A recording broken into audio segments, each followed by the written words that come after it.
Hello everyone. तो आज फिर से मैं आ चुका हूँ मॉडल टेस्ट पेपर काउंसिल की तरफ से जो आया है उसका सेट 2 सॉल्व करवाने के लिए। तो इसका जो पहला सेट था उसका सॉल्यूशन ऑलरेडी हमारे चैनल में आ चुका है, वो आप मेरे वीडियो के नीचे डिस्क्रिप्शन में लिंक दिया रहेगा, वहाँ से आप लोग देख सकते हैं, या मैं कमेंट में भी पिन कर दूंगा, वहाँ से आप लोग को मिल जाएगा। तो आज हम लोग काउंसिल की तरफ से जो मॉडल टेस्ट पेपर 2 आया था सेट 2, उसको हम लोग सॉल्व करेंगे। तो काउंसिल का जो टेस्ट पेपर था वहाँ पर आपका फिजिक्स में 2 सैंपल पेपर दिया था, सैंपल 1 और सैंपल 2। इसके अलावा फिर चैप्टर वाइज क्वेश्चन है। तो सैंपल पेपर सिर्फ 2 था, तो हम लोग वो सेकेंड पेपर आज सॉल्व करेंगे। और ये मेरे एक स्टूडेंट ने मुझे भेजा था, उसी को मैंने प्रिंट आउट करके करा रहा हूँ। सैंपल का पूरा जो बुक है मेरे पास, वो बुक मेरे पास हार्ड कॉपी नहीं है, तो आप लोग जैसे मुझे क्वेश्चंस भेज रहे हैं उसको मैं प्रिंट करा के सॉल्व करा रहा हूँ, ठीक है। तो मेरे पास उसी का एक प्रिंट है, तो इसी क्वेश्चन को जब मैं सॉल्व कराऊंगा, क्वेश्चन इधर ऊपर फ्लैश होगा, इधर सॉल्यूशन होगा, तो कॉपी और पेन निकाल लीजिए, मेरे साथ आप भी सॉल्व कीजिए। तो चलिए देखते हैं कैसा टाइप का क्वेश्चन दिया है और आप लोग को कैसा लगा क्लास, वो भी आप लोग कमेंट करके बोलना। तो ज़्यादा टाइम वेस्ट नहीं करके चलिए क्लास शुरू करते हैं। सो यहाँ पर जो पहले इंस्ट्रक्शन दिया है, इंस्ट्रक्शन कैलकुलेटर प्रोहिबिटेड, पूरा लिख ही दिया है कि calculator use is strictly prohibited. तो आप लोगों को ऐसा प्रैक्टिस करना पड़ेगा कि कैलकुलेटर के बिना सब न्यूमेरिकल्स। सो मैं आप लोगों को जब पढ़ाया था, जब मैंने यूट्यूब में क्लास लिया था, मैंने आप लोगों को बिना कैलकुलेटर का कैसे न्यूमेरिकल्स करवाते हैं वो भी मैं आप लोगों को कराया था। तो जिन लोगों ने मेरा सब क्लासेस फॉलो किया उन्होंने देखा है कि अप्रॉक्सीमेशन मेथड से बिना कैलकुलेटर से कैसे हम लोग किसी भी न्यूमेरिकल्स को मिनटों में सॉल्व कर सकते हैं, झटकों में। तो चलिए शुरू करते हैं सेक्शन ए। Section A. सो 1 का ए क्या बोला है, चलिए देख लेते हैं। बोला है an object is kept in front of a concave mirror of radius of curvature 60 centimetre, find the nature and position of the image form. तो ऑब्जेक्ट प्लेस्ड है कहाँ पर, कॉन्केव मिरर के 20 सेंटीमीटर। तो ऑब्जेक्ट डिस्टेंस क्या है, -20 centimetre, क्योंकि sign convention से हम लोग माइनस लिखते हैं। कॉन्केव मिरर है तो रेडियस ऑफ कर्वेचर क्या दिया है, -60 सेंटीमीटर, क्योंकि साइन कन्वेंशन से रेडियस ऑफ कर्वेचर। तो फोकल लेंथ क्या होगा, r/2 that is -60/2 that is -30 centimetre. हमारा क्या निकल गया, फोकल लेंथ निकल गया। तो हमें nature and position of the image form चाहिए। तो मिरर इक्वेशन हमें क्या पता है, 1/v plus 1/u equals to 1/f। ये मिरर इक्वेशन है तो 1/v क्या हो जाएगा, 1/f minus 1/u। Value put करेंगे, f का वैल्यू क्या है -30, माइनस ऑफ u का वैल्यू क्या है -20। सो क्या हो जाएगा 1/-30 प्लस 1/20। तो एलसीएम करेंगे तो 60 होगा, 30 into 2 -2 plus 3 that is -1/60।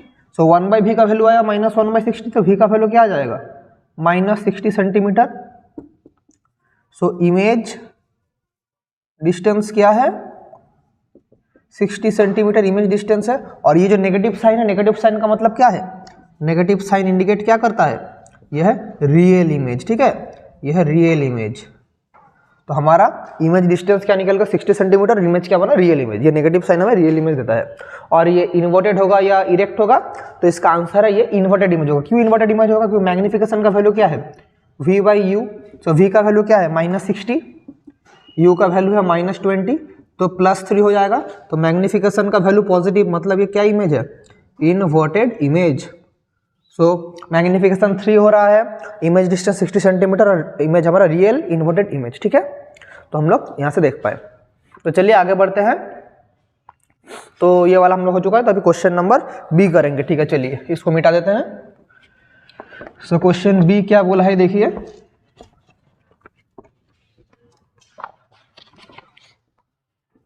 Question B बोला है why does sunglass does not have any power, what type of lens is used in sunglass.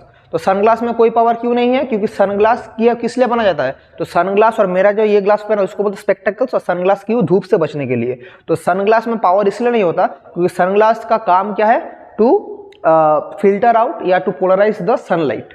So sunlight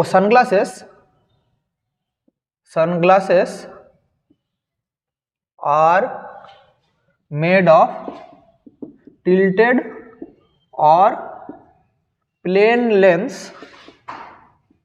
to filter या polarize sunlight। तो इसका प्राइमरी फंक्शन क्या है, यही कि हमें फिल्टर या पोलराइज सनलाइट को, सारे सनलाइट को हमारे आंखों में जाने से रोकने के लिए, इसलिए so it doesn't have any power, does not have any power, इसलिए ग्लास का कोई पावर नहीं, क्योंकि ये फिल्टर आउट कर देता है जितना भी आता है, तो इसका पावर का काम ही नहीं है। इसका काम है ज़्यादा जो धूप आता है उस धूप को आने से बचाने के लिए। तो ये इसका सेकंड क्वेश्चन का आंसर। ठीक है, तो व्हाट टाइप ऑफ लेंस, तो what type of lens, tinted और प्लेन लेंस, टिल्टेड लेंस या प्लेन लेंस यूज किया जाता है, इसी का जो क्वेश्चन था वो हो चुका है। तो अभी क्वेश्चन नंबर सी करते हैं। चलिए क्वेश्चन नंबर सी,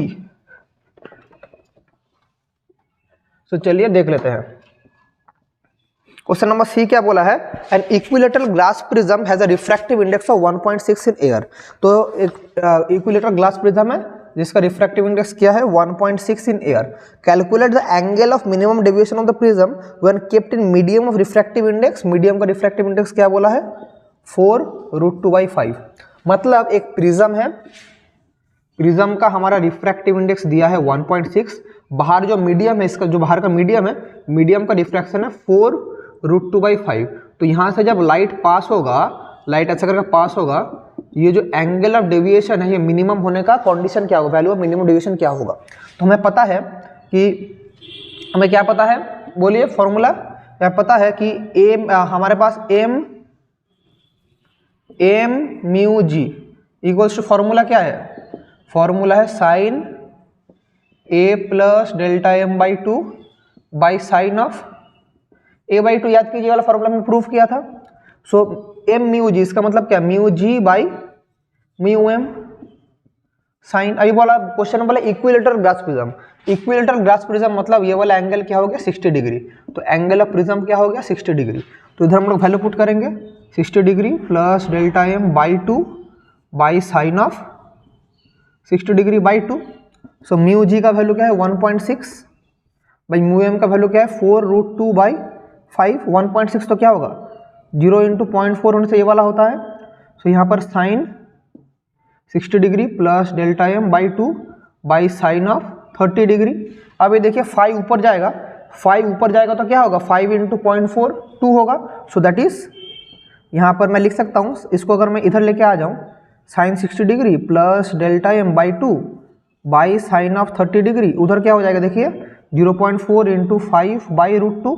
तो 0.4 इंटू 5 क्या होगा 2/√2, दैट इज √2 हो जाएगा। साइन 30 डिग्री का वैल्यू क्या है, साइन 30 डिग्री 1/2 है, उस तरफ मल्टीप्लाई करेंगे, that is sine 60 degree plus delta M by 2 equals to √2 into sine of 30 degree. तो इधर हम लोग सॉल्व करें तो क्या होगा, इधर देखिए साइन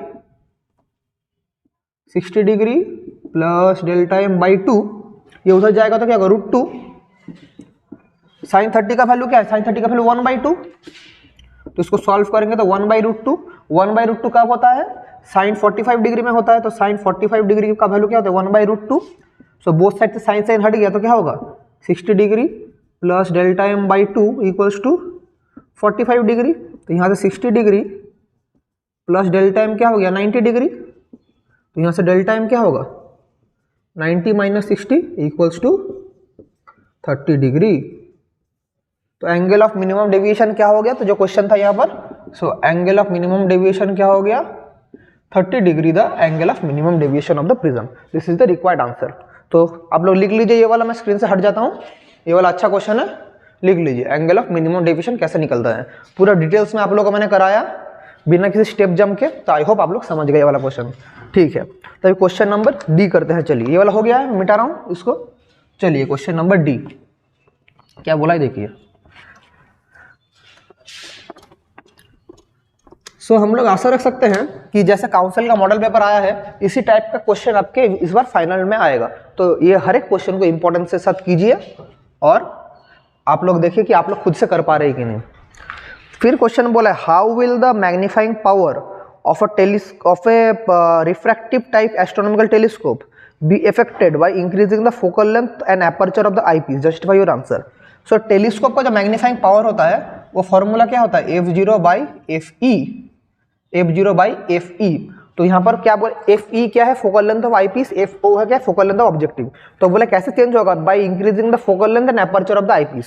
सो जो पहला वाला बोला केस 1 की focal length of eyepiece, focal length of eyepiece increase अगर होता है, आईपीस इंक्रीज अगर होता है तो क्या होगा। तो ये केस 1 है। तो हम लोग क्या देख पा रहे हैं magnifying power is inversely proportional to focal length of eyepiece. So मतलब आईपीस का फोकल लेंथ बढ़ेगा तो मैग्नीफाइंग पावर क्या होगा, कमेगा।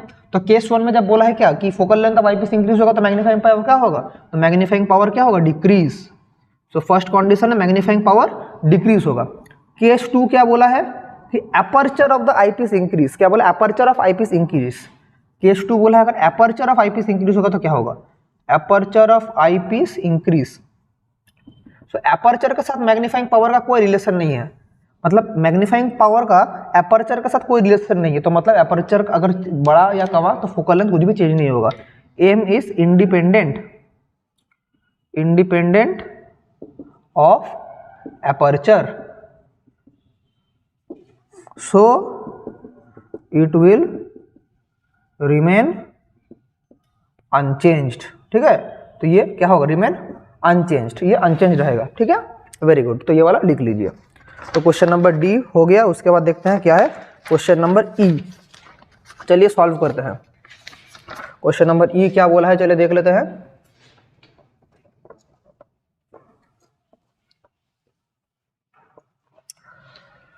क्वेश्चन नंबर ई क्या बोला है, for a fixed position of object and screen by convex lens two images can be formed for two position of the lens. ठीक है, so that the size of the object is the geometric progression mean of the size of the image produced for the two position. तो बहुत अच्छा question है।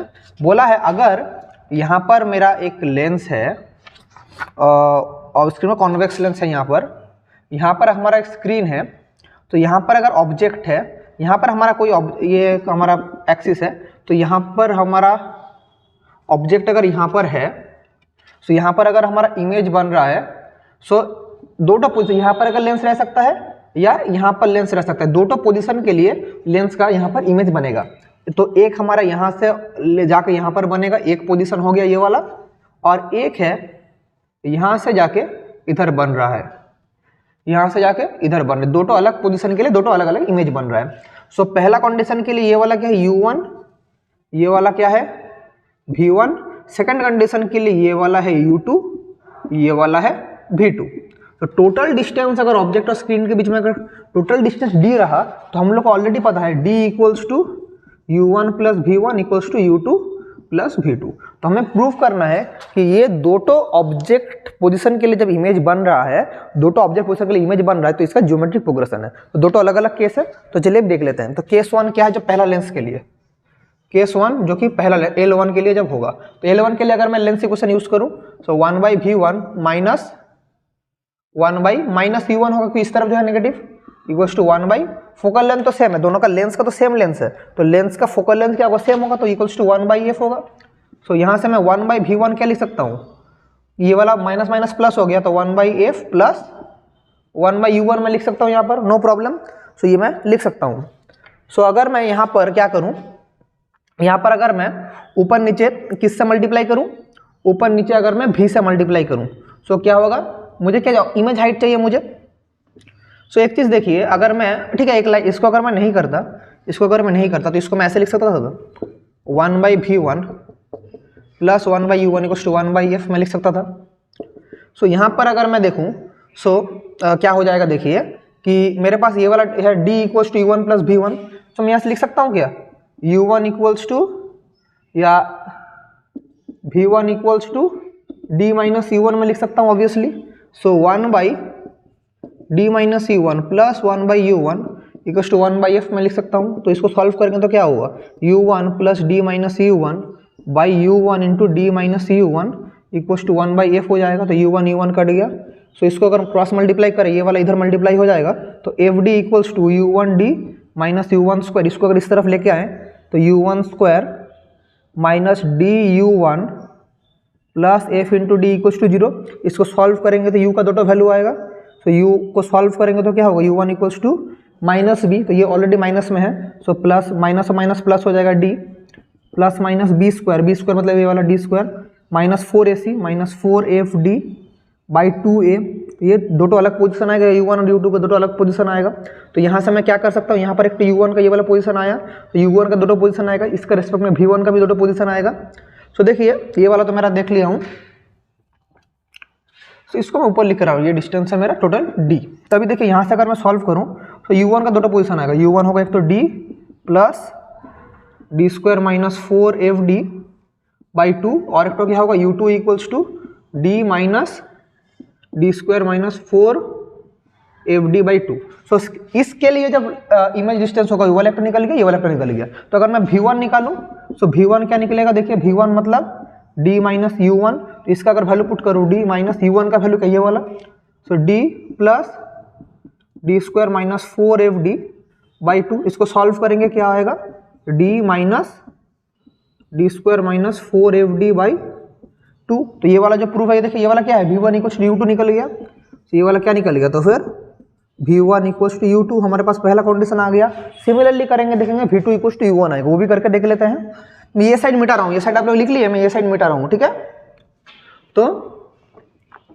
तो similarly देखिए क्या होगा, सिमिलरली V2 क्या होगा D माइनस U2, तो D माइनस U2 क्या है, ये वाला वैल्यू है U2 minus D square minus 4FD by 2, इसको सॉल्व करेंगे तो क्या होगा माइनस माइनस प्लस हो गया, D square minus 4FD by 2 that is ये इसका वैल्यू का U1, so V2 equals to U1 और V1 इक्वल्स टू U2 आ गया। तो दो कंडीशन हमारे पास आ चुका है। तो यहाँ से हमारे पास दो कंडीशन आ चुका है। क्या क्या दो कंडीशन कि V1 इक्वल्स टू U2 और V2 इक्वल्स टू U1, ये दो कंडीशन से भी हम लोग यूज करेंगे हमारा इमेज का मैग्निफिकेशन।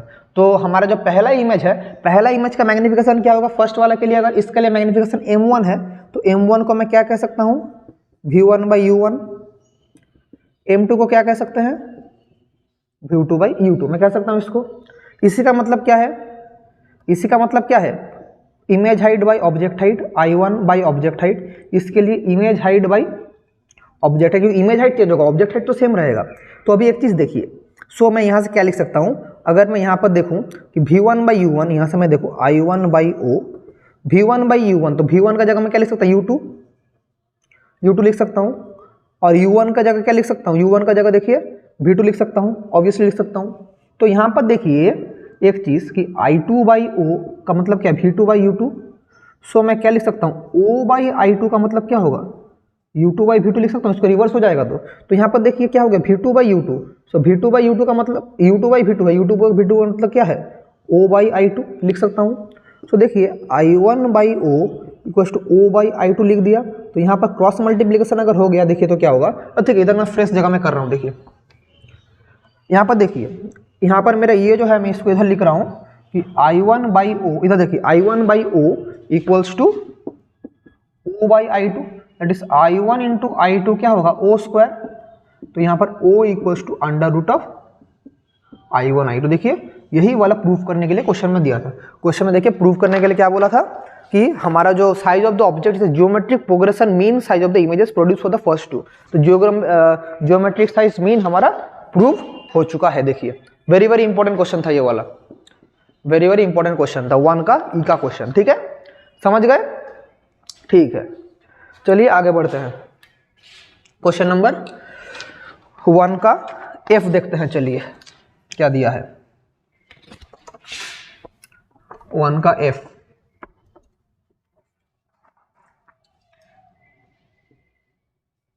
वन का F क्या बोला है, two superimposing waves of amplitude A1 A2 have intensity I1 I2 if the I1 is to I2 is 1/16, I1 by I2 क्या है 1/16, what will be the ratio of the maximum to minimum intensity. तो easy question है, maximum to minimum intensity. तो root under I1 by I2 क्या होगा, root under 1/16 that is 1/4।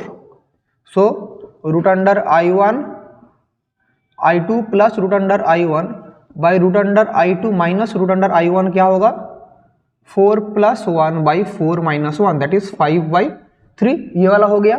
Both side whole square करेंगे तो क्या होगा I2 plus I1 whole square और root under I2 minus root under I1 whole square, ये क्या हो जाएगा 5/3 का होल स्क्वायर दैट इज 25/9। इसी का मतलब है I मैक्स, इस ऊपर का फॉर्मूला का मतलब है I मैक्स, नीचे क्या हो जाएगा I मीन दैट इज 25/9। तो क्या हो गया I max is to I mean equals to 25/9।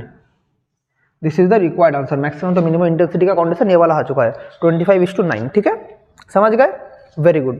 तो चलिए अभी क्वेश्चन नंबर 2 करते हैं, इसको लिख लीजिए, इसके बाद हम लोग क्वेश्चन नंबर 2 करेंगे। हो गया, ठीक है। तो चलिए अभी क्वेश्चन नंबर 2 करते हैं। क्वेश्चन नंबर 2 क्या क्या कहा है? 2 का ए का 1, show the variation of photo current with anode potential for a particular intensity of incident radiation. बहुत बार हम लोग कर चुके हैं कि इस तरफ अगर हमारा फोटो करंट है, इस तरफ फोटो करंट है I, इस तरफ है एनोड पोटेंशियल या स्टॉपिंग पोटेंशियल, कुछ भी बोल सकते हैं इसको, एनोड पोटेंशियल। तो एक पर्टिकुलर इंटेंसिटी के लिए बोला है, तो इसका ग्राफ कुछ इस तरह से होगा। यहाँ पर है VS1, यहाँ पर जो इंटेंसिटी है इसको बोलेंगे I1, क्योंकि क्वेश्चन वाला फॉर अ पर्टिकुलर इंटेंसिटी, तो ये वाला उसका रिक्वायर्ड ग्राफ होगा। ठीक है, for a particular intensity of incident radiation, particular intensity के लिए ये वाला उसका ग्राफ है। ठीक है, सो ए का 1 हो गया, इजी क्वेश्चन था, बहुत बार ये वाला हो चुका है, कॉमन क्वेश्चन। फिर ए का 2 देख लेते हैं। ए का 2 क्या बोला है?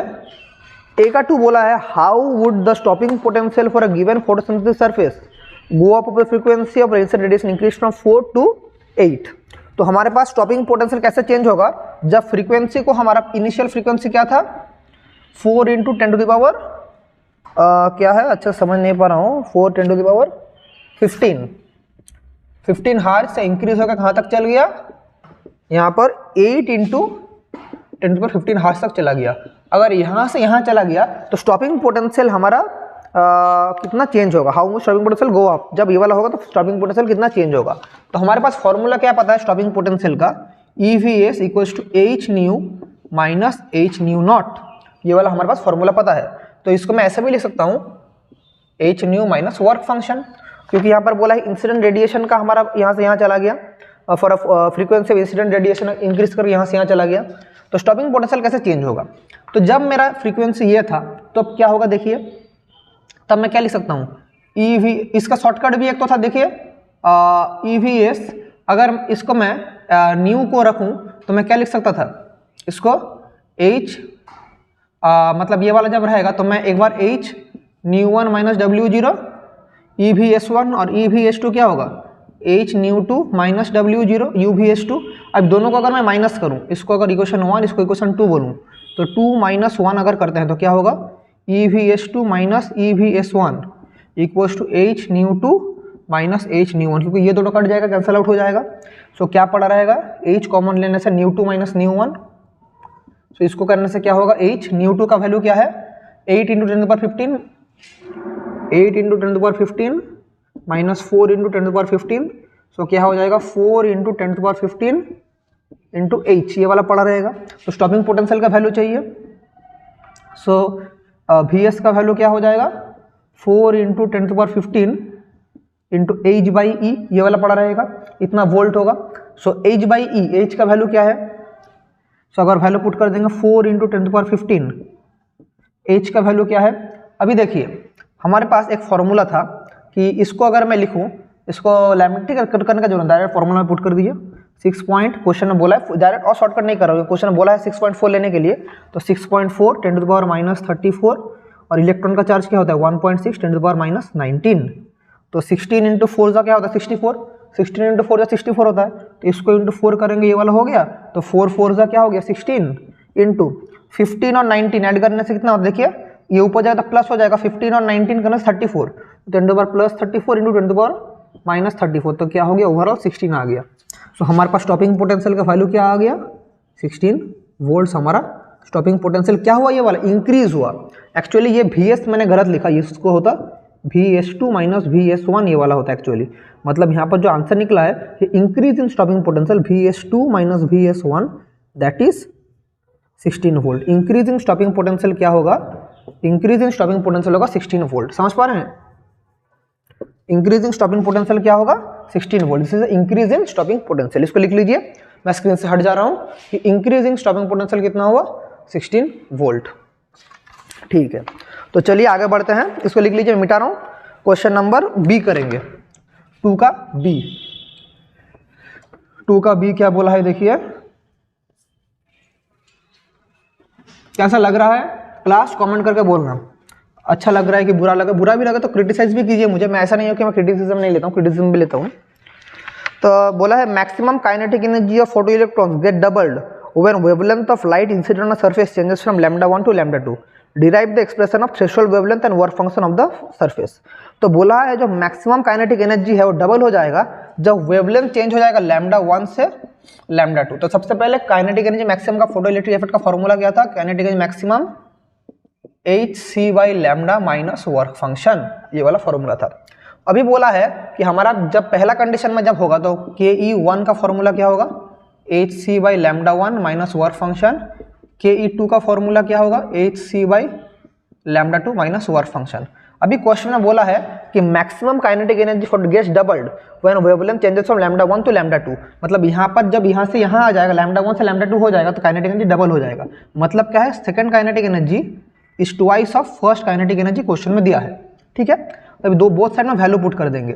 सो क्या होगा वैल्यू पुट करने से, देखिए तो यहाँ पर इसका वैल्यू पुट करेंगे तो ke2 का वैल्यू क्या होगा, hc/λ2 minus work function equals to 2 into hc/λ1 minus work function. ठीक है, सो क्या हो जाएगा hc/λ2 minus work function equals to 2hc/λ1 minus 2 into work function. ये इसको इस तरफ लेके आएंगे तो 2 work function minus work function 2hc/λ1 minus hc/λ2।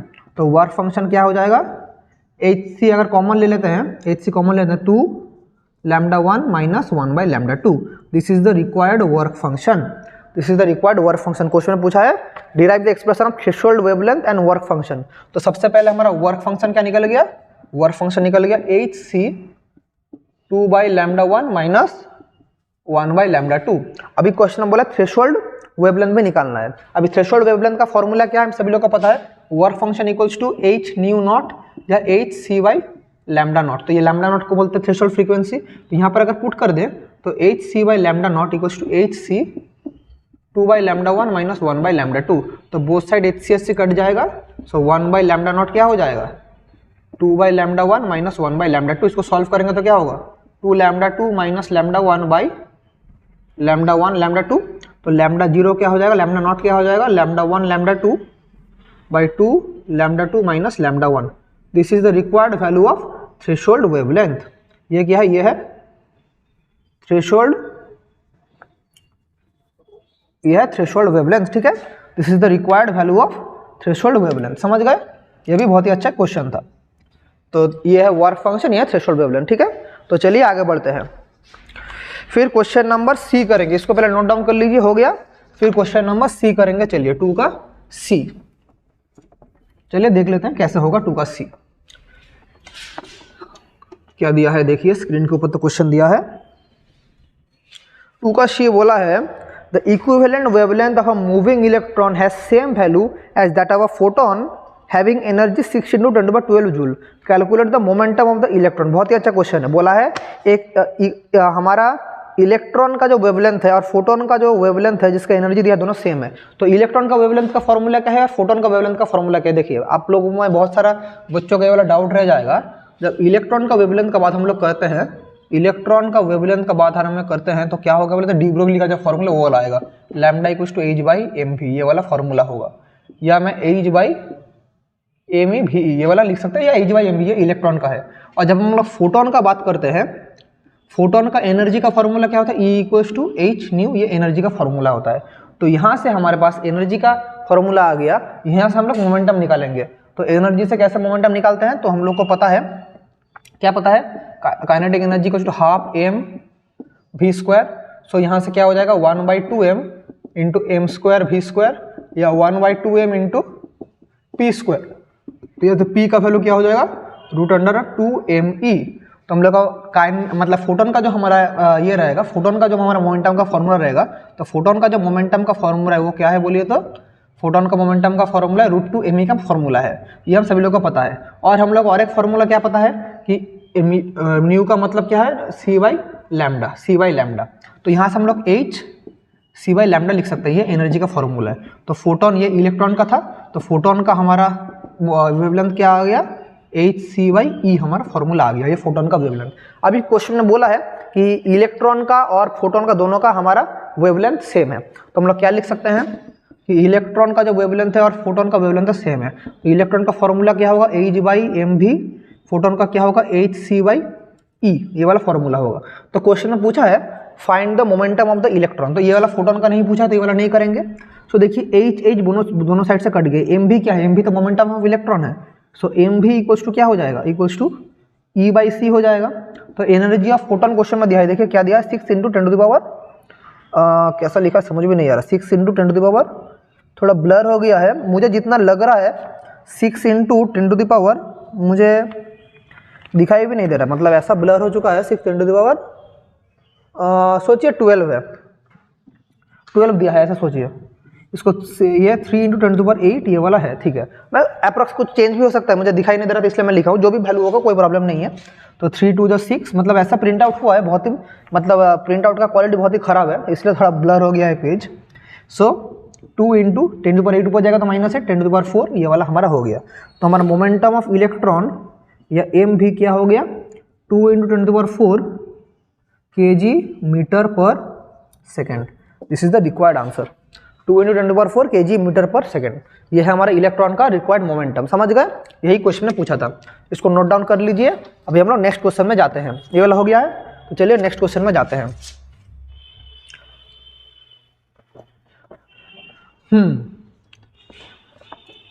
So next question क्या बोला है, क्वेश्चन नंबर 2 का ये कितना नंबर है, D.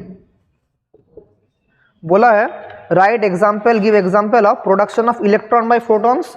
So electron by photon का एग्जाम्पल क्या है, इलेक्ट्रॉन जो प्रोडक्शन होगा इलेक्ट्रॉन बाय फोटॉन्स, इसका एग्जाम्पल क्या है बोले तो फोटो इलेक्ट्रिक इफेक्ट, इसका एग्जाम्पल है फोटो इलेक्ट्रिक इफेक्ट, क्योंकि जब फोटो इलेक्ट्रिक इफेक्ट में लाइट गिरता है तो वहाँ से इलेक्ट्रॉन एमिट होता है, तो फोटोन से इलेक्ट्रॉन हो रहा है, तो इसका आंसर है फोटो इलेक्ट्रिक इफेक्ट। उसी के साथ क्वेश्चन क्या दिया है, production of photons bye electrons. So photons bye electrons क्या होगा, ये एक्सरे होगा, जब इलेक्ट्रॉन आके गिरता है तो वहाँ से एक्सरे निकलता है, तो फोटोन प्रोडक्शन हो रहा है। तो फोटॉन्स बाय इलेक्ट्रॉन्स क्या होगा, फोटॉन्स बाय इलेक्ट्रॉन्स क्या होगा, एक्सरे, ठीक है। अभी चलिए सेक्शन बी देखते हैं, ये वाला हो चुका, इसको लिख लीजिए, मिटा के ऊपर से लिख रहा हूँ, सेक्शन बी अभी करेंगे, ठीक है। चलिए तो चलिए देखते हैं सेक्शन बी। सेक्शन बी क्या कह रहा है, 3 का क्वेश्चन, 3 का ए का 1, what is the shape of a wave front when light emerging from a convex lens of points is kept at focus. तो बहुत ही अच्छा क्वेश्चन है, एक कॉन्वेक्स लेंस है, ये अगर इसका फोकस है कॉन्वेक्स लेंस का, यहाँ पर अगर मेरा एक लाइट का सोर्स है, यहाँ पर एक सोर्स है एस, यहाँ से अगर लाइट निकलता है तो कॉन्वेक्स लेंस से पास करने के बाद क्या वेव फ्रंट होगा, तो क्या होगा बोलिए, तो जब भी फोकस में कोई भी ऑब्जेक्ट रहता है तो जब भी लाइट रेस जाएगा, जब भी लाइट रेस जाएगा गोज टू क्या, इन्फिनिटी, गोज टू इन्फिनिटी, जब भी लाइट रे गया कहाँ जाएगा, गोज टू इन्फिनिटी। तो ये तो लाइट रे ऐसा हमारा चलेगा, ऐसा सीधा सीधा चलता रहेगा, तो ये जो लाइट रे है ये क्या वेव फ्रंट प्रोड्यूस कर रहा है बोलिए, तो अगर सीधा जाएगा तो सीधा चल जाएगा, ये actually plane wave front create कर रहा है, तो ये वाला क्या वेव फ्रंट होगा, ये एक हमारा प्लेन वेव फ्रंट ऐसा करके शो करेगा। बोला है ड्रॉ द डायग्राम, तो ये हमारा ऐसा करके प्लेन वेव फ्रंट प्रोड्यूस कर रहा है, तो ये क्या वेव फ्रंट प्रोड्यूस करेगा हमारा, जब इस पैटर्न में रहेगा तो ये प्लेन वेव फ्रंट प्रोड्यूस करेगा, this is the plane wave front. और ये सब क्या है, ये सब है रेज, ये सब क्या है, सब रेज है। तो जब भी पॉइंट सोर्स रखेंगे फोकस में तो क्या वेव फ्रंट प्रोड्यूस होगा, प्लेन वेव फ्रंट हमारा प्रोड्यूस होगा, ठीक है। तो चलिए आगे बढ़ते हैं, 3 का ए का 1 हो गया, अभी 3 का ए का हम लोग 2 करेंगे, ठीक है। चलिए देख लेते हैं, ये वाला समझ गए, अभी 3 का ए का हम लोग 2 करेंगे। तो चलिए देख लेते हैं क्या क्वेश्चन दिया है, find the intensity at a point on a screen in Young's double slit experiment where interfering waves of equal intensity have path difference of lambda by 3। सो हमारे पास पाथ डिफरेंस क्या बोला है, हमें इंटेंसिटी चाहिए, पाथ डिफरेंस डेल्टा एक्स क्या बोला है, lambda by 3। तो पाथ डिफरेंस और फेज डिफरेंस के बीच में रिलेशन क्या है, delta X by lambda equals to delta phi by 2 pi. तो यहाँ से हमारा फेज डिफरेंस क्या हो जाएगा कि delta X by lambda into 2 pi.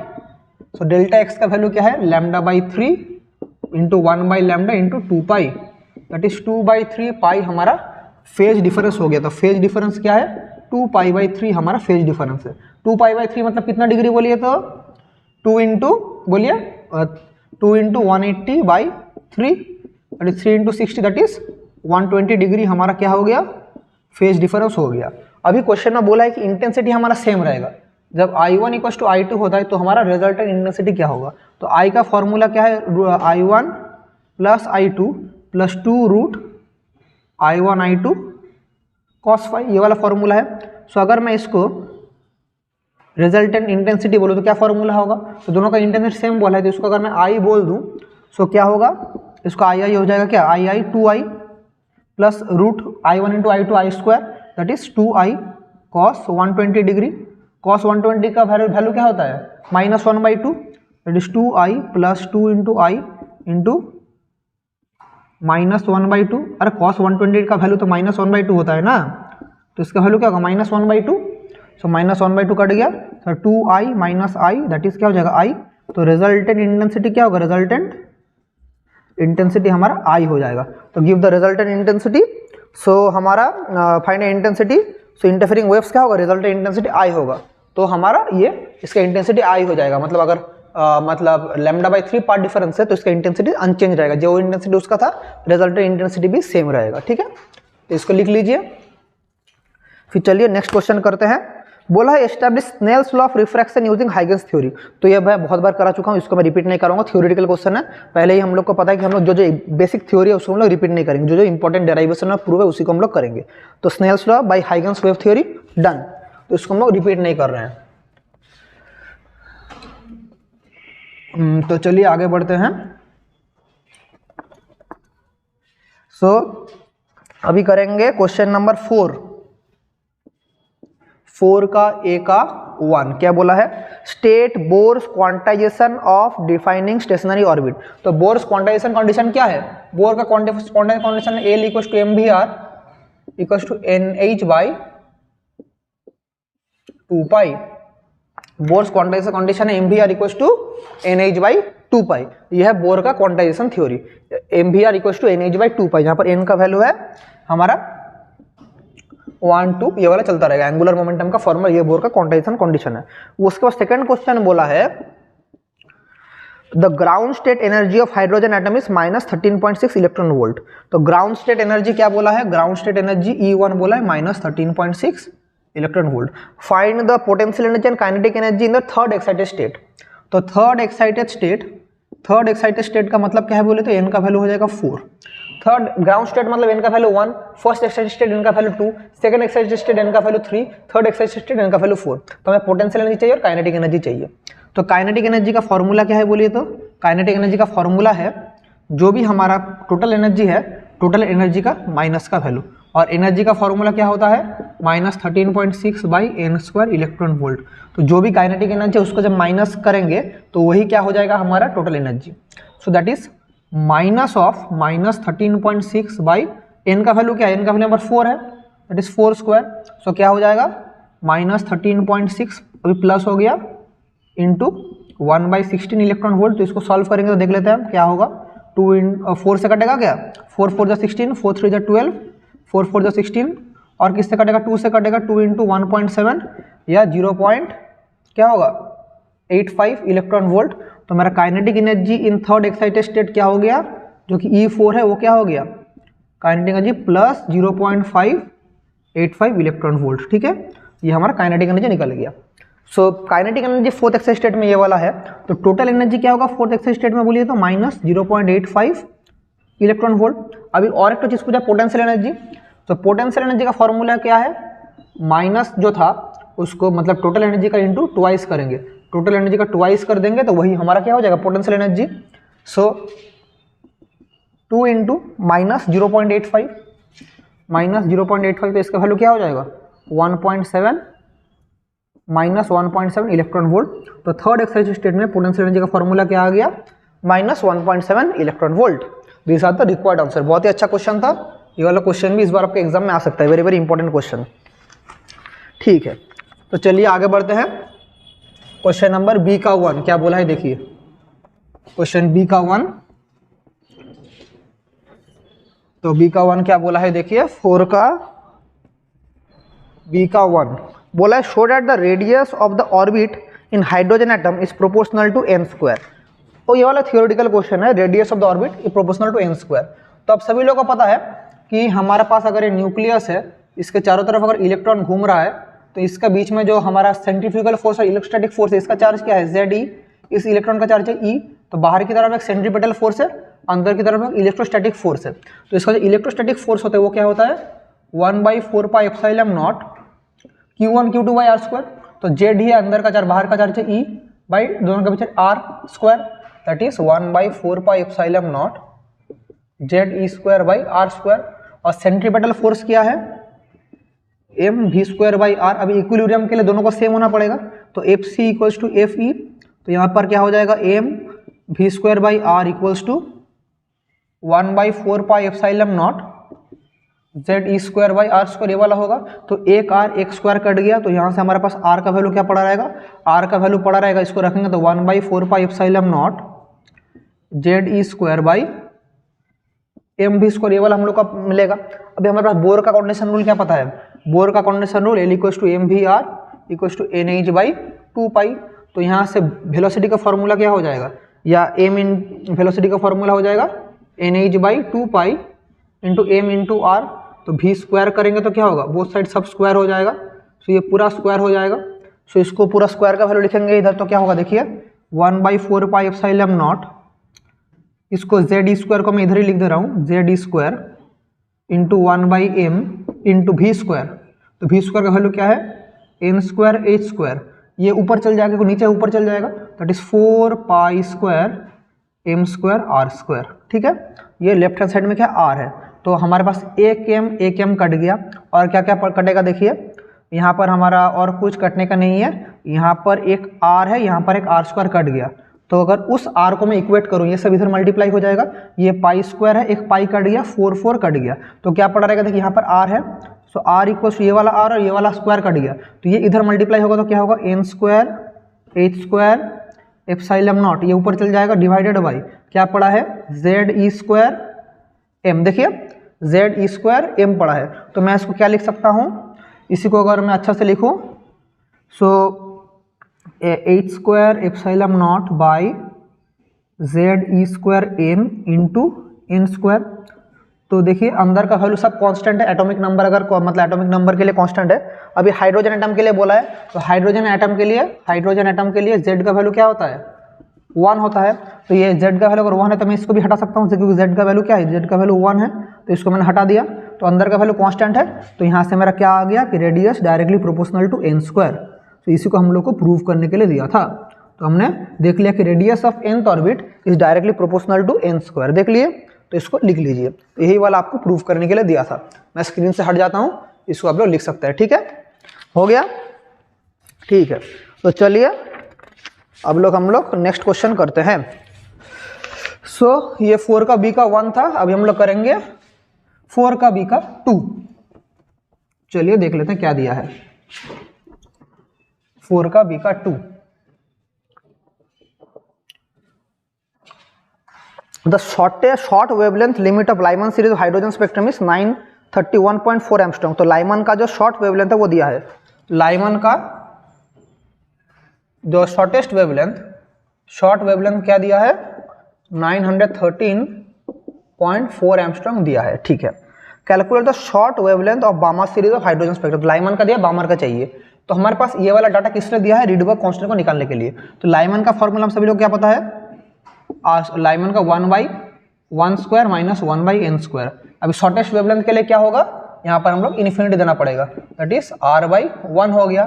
तो लैम्डा एल का वैल्यू क्या हो जाएगा 1/r हो जाएगा, लैम्डा एल का वैल्यू 1/r हो जाएगा। तो हमारे पास लैम्डा एल का तो वैल्यू दिया है, हमें क्या चाहिए, हमें r का वैल्यू चाहिए। सो r का वैल्यू क्या होगा 1/λL या 1/913.4 एंगस्ट्रॉम। ये एंगस्ट्रॉम इनवर्स हमारा क्या आ गया, एंगस्ट्रॉम इनवर्स हमारा रीडबर्ग कांस्टेंट का वैल्यू आ गया। हमें क्या निकालना है, calculate the shortest wavelength of बामर series of hydrogen spectrum. तो बामर के लिए फॉर्मूला क्या है, आप सभी लोगों को पता है, बामर का फॉर्मूला है 1/λb = r × 1/2² माइनस 1/n²। अभी शॉर्टेस्ट वेवलेंथ के लिए, शॉर्ट के लिए क्या होगा 1/λ बामर = r × 1/2² माइनस 1/∞। शॉर्टेस्ट वेवलेंथ के लिए यही होता है, दैट इज r/4 हो जाएगा, 1/∞ 0 है। सो लैम्डा बी का वैल्यू क्या होगा 4/r, दैट इज 4। r का वैल्यू क्या है, r का वैल्यू है 1/913 दैट इज 1/913.4, तो 4 इंटू 913.4 आंसर किस में आएगा, एंगस्ट्रॉम में आएगा। तो वैल्यू पुट करेंगे तो क्या होगा, 4 4 16 1, 4 3 12 13 1, 4 1 4 5, 4 9 36, 3653.9 एंगस्ट्रॉम। ये बामर का शॉर्टेस्ट वेवलेंथ का फॉर्मूला आ गया बाय यूजिंग लाइमन सीरीज। तो इसको ऐसे करना है, ठीक है। तो चलिए आगे बढ़ते हैं। और इसके बाद जो क्वेश्चन है, ग्राफ ऑफ बाइंडिंग एनर्जी पर nucleus as a function of mass, में बहुत बार करा चुका हूँ, रिपीटेड क्वेश्चन, इसको मैं फिर से नहीं करा रहा हूँ। प्रॉपर्टीज ऑफ न्यूक्लियस बहुत बार करा चुका हूँ, जब मैंने प्रीवियस क्वेश्चन कराया था न्यूक्लियस में उधर भी करवाया हूँ, जब एबीटीए का सॉल्व किया था उधर भी करवाया, तो बाकी एक ही क्वेश्चन बार बार नहीं कराऊंगा। डायरेक्ट चलिए डी का 1 क्या बोला है, डायरेक्ट डी का 1 चले जाते हैं। चलिए सी का क्वेश्चन एकदम कॉमन क्वेश्चन है, बहुत बार करा चुका हूँ, रिपीट नहीं कर रहा हूँ, एकदम डी का 1 चले जा रहे हैं हम लोग। सो डी का 1 क्या बोला है, देखिए डी का 1 बोला है why the mass of nucleus always less then mass of constituents. तो ये क्यों होता है कि न्यूक्लियस का मास हमेशा कॉन्स्टिट्यूएंट से क्यों होता है, क्योंकि देखिए ये अलग से neutron proton neutron proton neutron proton जब मिला के एक न्यूक्लियस बनता है, तो बनने के लिए क्या लगता है, बाइंडिंग एनर्जी लगता है। ये जब यहाँ पर लगता है बाइंडिंग एनर्जी लगता है, तो बाइंडिंग एनर्जी लगता है इसलिए क्या होता है, ये कुछ जब उसको बाइंड करने के लिए कुछ एनर्जी लॉस हो जाता है, मतलब जब एनर्जी गेन होता है कुछ मास लॉस हो जाता है, क्योंकि हमें पता है कि मास का फॉर्मूला क्या है, E/c²। तो ये E है बाइंडिंग एनर्जी। तो जब इसको सब बाइंड करते हैं, सब मास गेट कन्वर्टेड टू एनर्जी, इसलिए इसका मास कम जाता है। समझ पा रहे हैं, यही आंसर होगा। मतलब mass is less than the constituent इसलिए है because while binding the nucleus some amount of mass gets converted to energy and so there is a reduction in mass, और उसी मास जो हट गया उसी को बोलते हैं मास डिफेक्ट।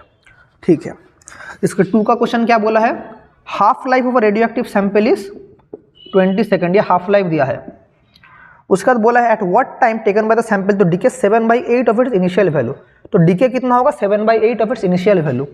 सो इनिशियल अगर n0 था, t = 0 में हमारा सैंपल था n0, तो डीके कितना हुआ, डीके हुआ बोला 7/8 ऑफ इट्स इनिशियल वैल्यू, तो 7/8 n0 डीके हो गया। तो लेफ्ट कितना है सैंपल लेफ्ट कितना है, तो n का वैल्यू क्या होगा, n0 - 7/8 n0 that is n0/8। तो लेफ्ट सैंपल कितना है, n0/8। तो अभी हमें देखना है कि n0/8 कितना टाइम में होगा। तो t टाइम में क्या होगा, n0/2, हाफ लाइफ टाइम में t टाइम में n0/2 हो रहा है। सो 2t में क्या होगा, n0/2 का हाफ हो जाएगा, दैट इज n0/4 हो जा रहा है। 3t में क्या होगा, हाफ लाइफ टाइम और भी बढ़ जा रहा है, सो n0/4/2 that is n0/8। So n0/8 कितना टाइम में हो रहा है, हमारा 3 हाफ लाइफ में हो रहा है। तो एक हाफ लाइफ अगर 20 सेकेंड है, तो 3 हाफ लाइफ क्या होगा, 3 × 20 दैट इज 60 सेकेंड। तो टोटल टाइम कितना लगा, टोटल टाइम मेरा कितना लग रहा है, 60 सेकेंड में हमारा n0/8 हमारा डीके होगा। ये हमारा रिक्वायर्ड आंसर है। ठीक है, समझ गए। तो चलिए आगे बढ़ते हैं। 5 का 1 what is the difference between analog and digital signal. Theoretical question आप सभी लोगों को पता है, नहीं करेंगे ये वाला रिपीटेड। उसके बाद बोला है name a device that can modulate and demodulate easily. तो मॉड्यूलेट और डीमॉड्यूलेट इजीली कौन करता है, ये मॉडेम करता है। सो मॉड्यूलेट 5 का A का 2, तो ये वाला करता है कौन, मॉडेम करता है। उसके बाद distinguish between amplitude modulation and frequency modulation, ये भी आप सभी को पता है, रिपीटेड क्वेश्चन है, नहीं करा रहा हूँ। Function of carrier wave communication system, ये भी रिपीटेड क्वेश्चन है, चलिए इसको भी नहीं करेंगे। उसके बाद 6 का A का 1 At what temperature intrinsic semiconductor behaves as perfect insulator। Answer होगा 0 केल्विन टेम्परेचर। 0 केल्विन टेम्परेचर में semiconductor behaves as a insulator. फिर नेक्स्ट क्वेश्चन है डिप्लीशन लेयर, उसका रिवर्स बायस का कंडीशन। ये सारे क्वेश्चंस जो है स्क्रीन के ऊपर आ रहा है, थ्योरेटिकल क्वेश्चन है, बहुत बार कर चुका हूँ इसलिए मैं रिपीटेड नहीं करा रहा हूँ। ठीक है, डायरेक्ट हम लोग सेक्शन सी में चल जाएंगे, तो ये सब थ्योरेटिकल क्वेश्चन है, सब करवा के बहुत बार कर चुका हूँ, टाइम वेस्ट करके फायदा नहीं। जो नया क्वेश्चन है उसको हम लोग करेंगे। अभी सेक्शन हम लोग सी में जाएंगे। चलिए सेक्शन सी क्या बोला है, देखिए सेक्शन सी बोला है 7 का A का 1 light travels from air to glass slab of thickness 50 centimetre. एक ग्लास स्लैब है जिसका थिकनेस क्या है, जिसका थिकनेस है 50 सेंटीमीटर और इसका रिफ्रैक्टिव इंडेक्स क्या दिया 1.5। So what is the time taken by the light. सबसे पहले बोले speed of the light in glass क्या है, उसका time by the light to travel through the glass और optical path of the glass क्या है। तो सबसे पहले स्पीड ऑफ द लाइट क्या होगा उस मीडियम में, तो रिफ्रैक्टिव इंडेक्स का फॉर्मूला है c/v। सो v का फॉर्मूला क्या हो जाएगा c/μ। तो लाइट का वेलोसिटी क्या है वैक्यूम में 3 × 10⁸, इधर क्या 1.5। सो सॉल्व करेंगे तो 2 × 10⁸ आ गया मीटर पर सेकेंड। सो उस मीडियम में लाइट का वेलोसिटी क्या है 2 × 10⁸ मीटर पर सेकेंड। तो पहला पार्ट का आंसर हो चुका है, उस मीडियम में लाइट का वेलोसिटी है 2 × 10⁸। उसके बाद वाला क्वेश्चन है what is the time taken by the light to travel through the glass. तो टाइम कितना लगा है, टाइम टी है, तो टोटल थिकनेस है हमारा कितना 50 सेंटीमीटर, ट्रैवल करेगा इसमें, तो डिस्टेंस है हमारा 50 सेंटीमीटर मतलब 0.5 मीटर, दैट इज क्या हो जाएगा 0.5। वेलोसिटी क्या है 2 × 10⁸। तो क्या सॉल्व होगा, ये उधर जाएगा तो 0.5/2 10⁻⁻8 हो जाएगा। एक डेसिमल अगर मैं हटा दूँ यहाँ से तो इधर क्या हो जाएगा -9 हो जाएगा। तो कितना टाइम लगेगा 2.5 10⁻⁹ सेकंड रहेगा। तो टाइम कितना लगेगा उसमें ट्रैवल करने के लिए 2.5 10⁻⁹ सेकंड। और उसके बाद क्या what is the optical path of the glass. So optical path क्या होगा, ऑप्टिकल पाथ का डेफिनेशन क्या है बोलिए तो हमारा ग्लास का थिकनेस इंटू उसका रिफ्रैक्टिव इंडेक्स, ग्लास का जो थिकनेस होता है उसके साथ रिफ्रैक्टिव इंडेक्स मल्टीप्लाई करने के बाद जो वैल्यू निकलता है उसी को बोलते हैं ऑप्टिकल पाथ। तो ग्लास का थिकनेस क्या है 0.5 मीटर और ये म्यू क्या है, म्यू का वैल्यू कितना निकला है कुछ दिया है 1.5 दिया है, तो मल्टीप्लाई करेंगे तो क्या होगा ऑप्टिकल पाथ यही हम लोग को निकल जाएगा। सो 5 5 25 2 7 सो 0.75 मीटर या हम लोग लिख सकते थे 75 सेंटीमीटर। तो this is the optical path, समझ गए। सो ऑप्टिकल पाथ है 0.75 मीटर या 75 सेंटीमीटर। सो 7 का A का 1 हो गया है। अभी देखते हैं 7 का A का 2। अच्छा ये भी एक अच्छा क्वेश्चन है, एक प्रूफ दिया है, इसको मिटा रहा हूँ, तो मिटा के करूँगा। चलिए 7 का A का 2 क्या दिया है देखिए। ये वाला जो प्रूफ है ऑलरेडी हमने करा था, लेकिन यहाँ पर प्रूफ यहाँ पर साइन कॉस वैल्यू को नेग्लिजिबल करके करा है, तो ये वाला प्रूफ भी करके देख लेते हैं। 7 का A का 2 क्या बोला है, एक बोला है ग्लास स्लैब दिया है, ग्लास स्लैब से लाइट पास करेगा, ग्लास स्लैब का हमारा रिफ्रैक्टिव इंडेक्स बोला है, थोड़ा डायग्राम अच्छा से बना लेते हैं। ग्लास स्लैब का रिफ्रैक्टिव इंडेक्स n है, तो यहाँ पर लाइट आके गिर रहा है तो लैटरल शिफ्ट क्या होगा। तो अगर लाइट आके गिरता है यहाँ पर, तो यहाँ पर अगर हम लोग का एक नॉर्मल होता है तो लाइट यहाँ पर अंदर की तरफ चला आएगा कि रेयर टू डेंसर, बाहर का रिफ्रैक्टिव इंडेक्स 1 है। फिर यहाँ पर एक नॉर्मल ड्रॉ करते हैं तो ये इस तरफ से निकल जाएगा, इसको बोलते हैं एंगल ऑफ इंसिडेंस। अभी क्वेश्चन में बोला है इंसिडेंस, यहाँ पर जो एंगल ऑफ इंसिडेंस है I1 इसका वैल्यू थीटा बोला है, तो यहाँ पर एंगल ऑफ रिफ्रैक्शन है R, तो इसको अगर मैं पूरा एक्सटेंड कर देता हूँ, ठीक है। सो R है, इसको बोलेंगे एंगल ऑफ यहाँ पर मतलब यहाँ पर R1 है, यहाँ पर R2 और ये वाला क्या है एंगल ऑफ इमरजेंस I2।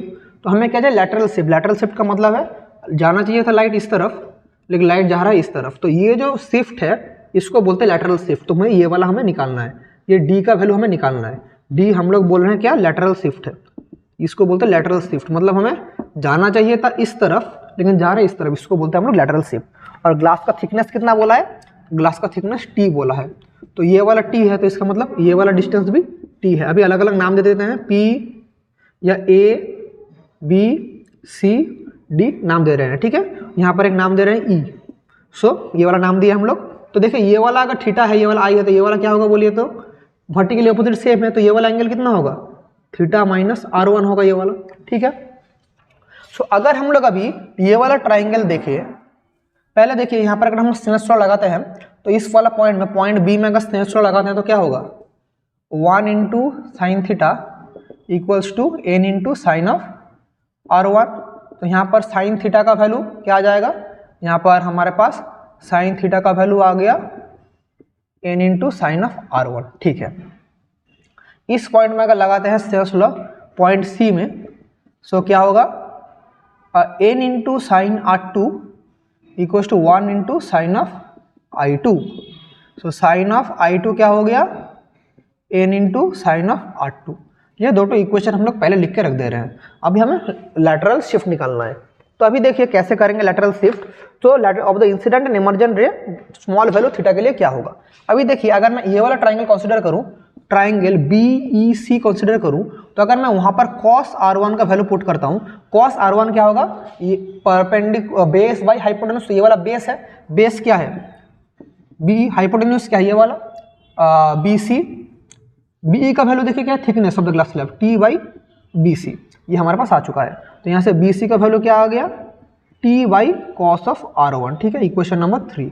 अभी देखिए अगर मैं इसका वैल्यू लेता हूँ, सो अगर मैं ट्राइंगल, इसको अगर कुछ नाम दे देता हूँ, ई एफ नाम दे देता हूँ, अगर ट्राइंगल में लूँ बी सी एफ अगर लूँ, तो sine of theta minus R one क्या होगा, परपेंडिकुलर बाय हाइपोटेन्यूज, तो ये वाला परपेंडिकुलर है, तो it is C F by hypotenuse क्या है, और बी सी है, तो सी एफ ही तो हमारा लेटरल शिफ्ट, यही तो हमें चाहिए, और बी सी का वैल्यू क्या ये वाला T by cos of R one.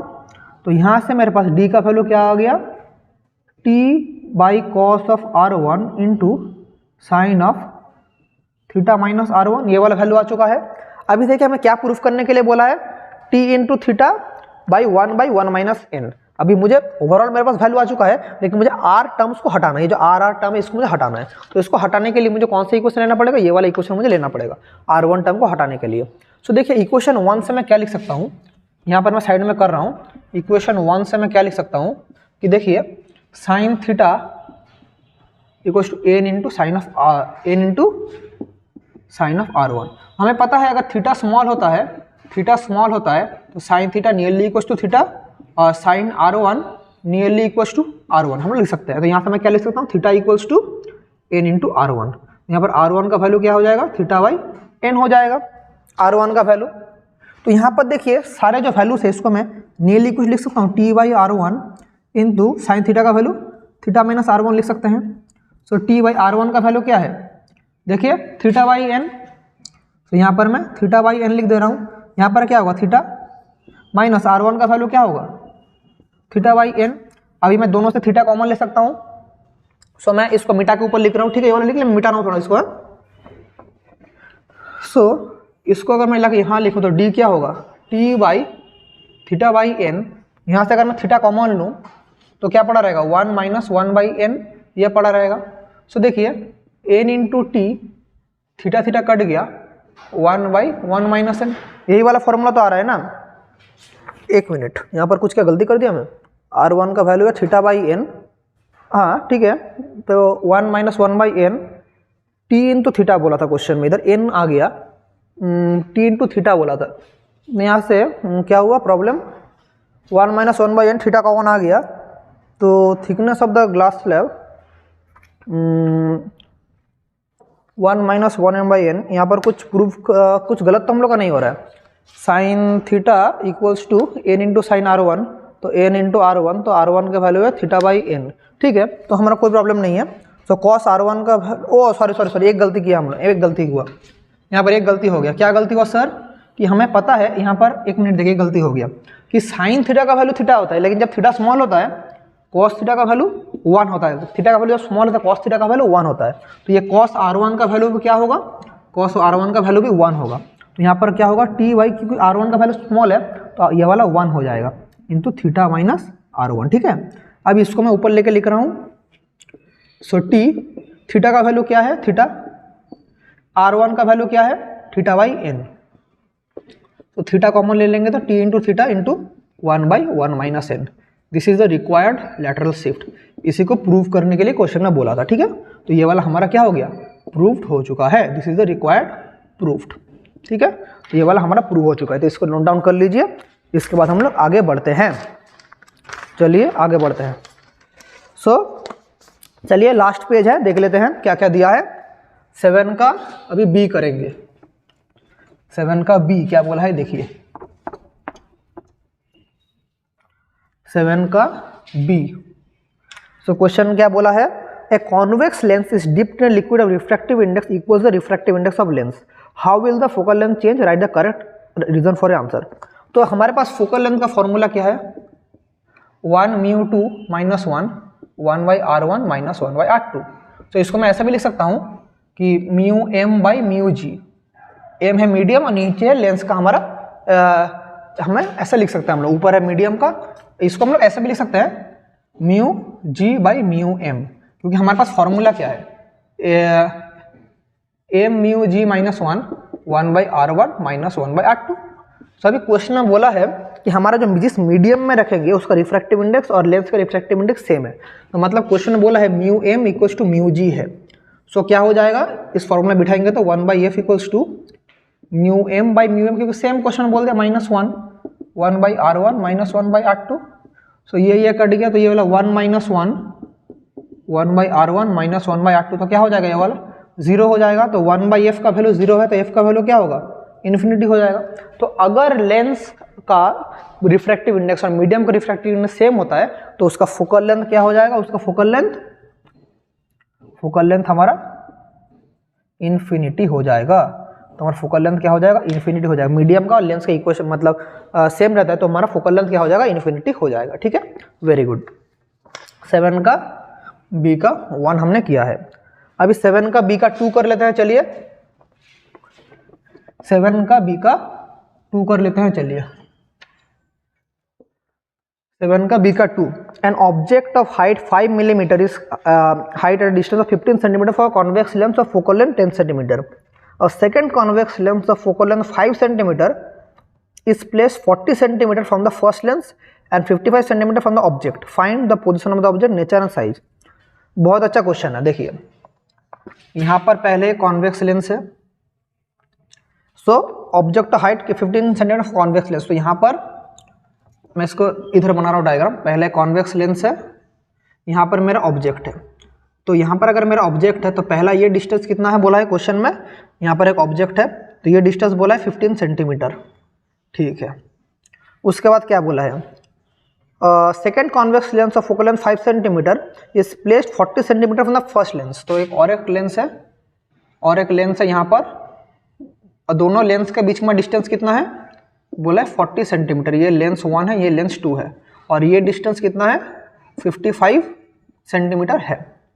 Find the position of the image and final image, तो ये पूछा है। तो देखिए पहले क्या होगा, पहले यहाँ से ऑब्जेक्ट जाएगा, तो यहाँ से जाने के बाद जाना चाहिए था मेरा इमेज फॉर्म करने के लिए, मतलब सोचिए कि मेरा यहाँ तक जाना चाहिए था, लेकिन इसमें फिर से मेरा क्या हुआ, डाइवर्ज हुआ, मतलब कॉन्वर्ज हुआ, तो हमारा फाइनल इमेज बन गया यहाँ पर। तो बनना चाहिए था यहाँ पर, लेकिन फाइनल इमेज इस लेंस के लिए कहाँ बन गया, यहाँ पर बन गया। यहाँ पर हमारा फाइनल इमेज बना है, तो ये जो इमेज बना है इसको मुझे सब निकालना है।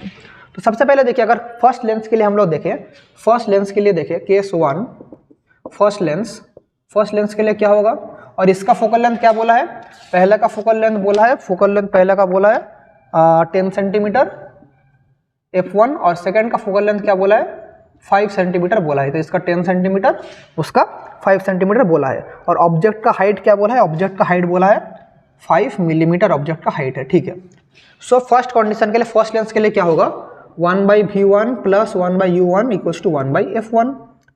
सो 1/v1 equals to 1/f1 minus 1/u1। So 1/f1 क्या है, f1 का वैल्यू क्या है 10 सेंटीमीटर, माइनस ऑब्जेक्ट डिस्टेंस क्या है, लेंस का इक्वेशन है, लेंस का इक्वेशन होता है माइनस होगा। सो माइनस मतलब 1/v1 माइनस 1/u1, तो उधर जगह तो प्लस हो जाएगा, तो प्लस, और यहाँ पर लेंस का ये वाला डिस्टेंस क्या है 15, लेकिन साइन कन्वेंशन से वजह से -15 हो जाएगा। सो क्या होगा 30 होने से क्या होगा 3 - 2 दैट इज 1/30। सो v1 का वैल्यू क्या आ गया 30 सेंटीमीटर। सो v1 है 30 सेंटीमीटर, ये वाला डिस्टेंस मतलब ये डिस्टेंस मेरा क्या निकल गया 30 सेंटीमीटर निकल गया मेरा डिस्टेंस ये वाला। तो पहला कंडीशन क्या है 30 सेंटीमीटर मुझे मिल गया। अभी ये जो कंडीशन इसके लिए निकला है, तो ये जो डिस्टेंस है ये इसके लिए ऑब्जेक्ट डिस्टेंस होगा। तो सेकंड लेंस के लिए ऑब्जेक्ट डिस्टेंस क्या होगा बोलिए, अभी case 2 second lens. So object distance for second lens क्या होगा, मतलब u2 क्या होगा, देखिए ये टोटल यहाँ से यहाँ 30 सेंटीमीटर है, और ये डिस्टेंस कितना है 40 है, तो ये टोटल डिस्टेंस कितना होगा बोलिए 40 माइनस 30। इसको मैं ऐसे लिख सकता हूँ, टोटल ये डिस्टेंस है 40 वाला 30, तो क्या होगा 30 माइनस 40 दैट इज -10 सेंटीमीटर होगा। क्यों होगा बोलिए, तो क्योंकि ये डिस्टेंस है 40 और ये टोटल 30 है, तो ये डिस्टेंस ऑब्जेक्ट डिस्टेंस क्या होगा -10 सेंटीमीटर। सो यहाँ पर अगर हम लोग लेंस इक्वेशन लगाते हैं 1/v2 minus 1/u2 equals to 1/f2, तो यहाँ से क्या होगा 1/v2 equals to 1/f2 plus 1/u2। So 1/f2 focal length कितना बोले 5 सेंटीमीटर, और u2 का वैल्यू क्या निकला है -10, तो बिठा दिया, तो क्या होगा 10 2 - 1 दैट इज 1/10। तो यहाँ से मेरा v2 क्या निकल गया 10 सेंटीमीटर मेरा निकल गया। तो फाइनल मेरा ऑब्जेक्ट का जो पोजीशन है वो क्या निकल गया, 10 सेंटीमीटर। तो find the position of the final image. तो position of the final image is 10 centimetre from the second lens. तो मैं यहाँ पर लिख दे रहा हूँ, आंसर मैं लिख रहा हूँ इधर ऊपर मिटा के कि position of the final image, तो जो पोजीशन ऑफ फाइनल इमेज क्या होगा, 10 centimetre from second lens to the right, right means to the right, 10 centimetre to the right of the second lens. ठीक है, उसके बाद क्या पूछा है, nature of the image. Nature of the image क्या होगा बोलिए, तो नेचर ऑफ द इमेज होगा हमारा रियल इमेज फॉर्म होगा। ये जो इमेज फॉर्म हो रहा है रियल इमेज फॉर्म होगा। ठीक है, ये रियल इमेज हमारा फॉर्म हो रहा है। अभी इरेक्ट है या वर्चुअल है वो हम लोग देखेंगे, सॉरी इरेक्ट है या इन्वर्टेड है उसको देखेंगे। अभी देखिए हमारे पास रियल इमेज फॉर्म हो गया। अभी मैग्निफिकेशन कितना फॉर्म होगा, मैग्निफिकेशन का मतलब है सेकंड लेंस में जो इमेज फॉर्म हो रहा है। सो देखिए मैग्निफिकेशन अगर मैं फर्स्ट लेंस का बात करूं तो फर्स्ट लेंस में एक और मैग्निफिकेशन होगा इधर इसके लिए। तो M1 क्या होगा, I1/O = V1/U1। सो V1 का वैल्यू क्या निकला था पहले वाला के लिए, V1 निकला था 30 निकला था, U1 क्या था 15 था, तो इधर होगा 2। तो यहाँ पर I1 क्या हो जाएगा, I1 का वैल्यू हमारे पास 2 इंटू ऑब्जेक्ट हाइट क्या था 5 मिलीमीटर था, दैट इज 10 मिलीमीटर मेरा पहला इमेज का डिस्टेंस मेरा निकल गया। पहले इमेज का डिस्टेंस क्या 10 मिलीमीटर, पहला उसके लिए 10 मिलीमीटर।